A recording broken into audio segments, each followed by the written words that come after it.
আপনারা দেখছেন news now, খবরের নতুন ভাষা। বর্ধিত বিদ্যুৎ বিলের প্রতিবাদে সোমবার সোনামুড়া ইলেকট্রিক অফিসে তালা ঝুলে বিক্ষোভে সামিল হন এলাকার বাসিন্দারা। অভিযোগ, সাম্প্রতিক সময়ে অস্বাভাবিক হারে বিদ্যুৎ বিল বৃদ্ধি পাওয়ায় সাধারণ মানুষের মধ্যে ব্যাপক ক্ষোভের সৃষ্টি হয়েছে। বিক্ষোভকারীরা বিদ্যুৎ দপ্তরের বিরুদ্ধে স্লোগান দিয়ে বর্ধিত বিদ্যুৎ বিল অবিলম্বে প্রত্যাহার এবং বিলের পুনর্মূল্যায়নের দাবি জানান। ঘটনার খবর পেয়ে প্রশাসন এবং পুলিশ ঘটনাস্থলে পৌঁছে পরিস্থিতি নিয়ন্ত্রণে আনে এবং বিক্ষোভকারীদের সঙ্গে আলোচনা করে। ঘটনাকে কেন্দ্র করে কিছু সময়ের জন্য এলাকায় উত্তেজনা সৃষ্টি হলেও পরে পরিস্থিতি স্বাভাবিক হয়।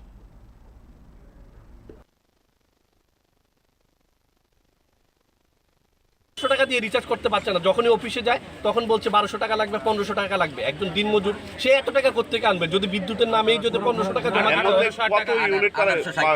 যেমন 1860 টাকা দিয়ে উনি রিচার্জ করিয়েছে। 1860, এই দেখুন, একজন শ্রমজীবী মানুষ 1860 টাকা দিয়ে যদি সে রিচার্জ করায় তাহলে তার সংসার কিভাবে চলবে? এটা রাজ্য সরকার এবং কত ইউনিট পেয়েছে? এই বিলটা করে হ্যাঁ, ইমার্জেন্সি চার্জ নিয়েছে 1580 টাকা মিটার চার্জ হিসাবে।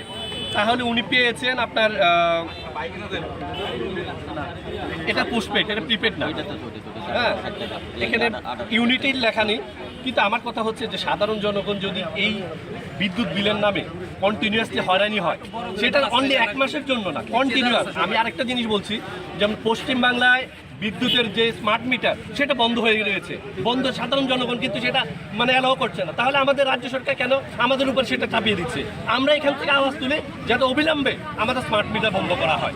আমাদের স্মার্ট মিটার বন্ধ করে আমরা আগের যেভাবে আমরা পরিষেবা পেয়েছি আমরা যেন সেম ক্যাটাগরিতে আমাদের পরিষেবা হয়। আগে আমাদের ইউনিট ছিল 2 টাকা, 3 টাকা, 4 টাকা, সেই জায়গাতে 8 টাকা, 9 টাকা আজকে ইউনিট হয়ে গেছে।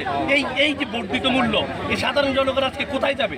যদি এমন করে আমাদের বিদ্যুতের নামে আমাদের সঙ্গে প্রতারণা করা হয় তাহলে তো আমাদের জায়গার উপায় নেই।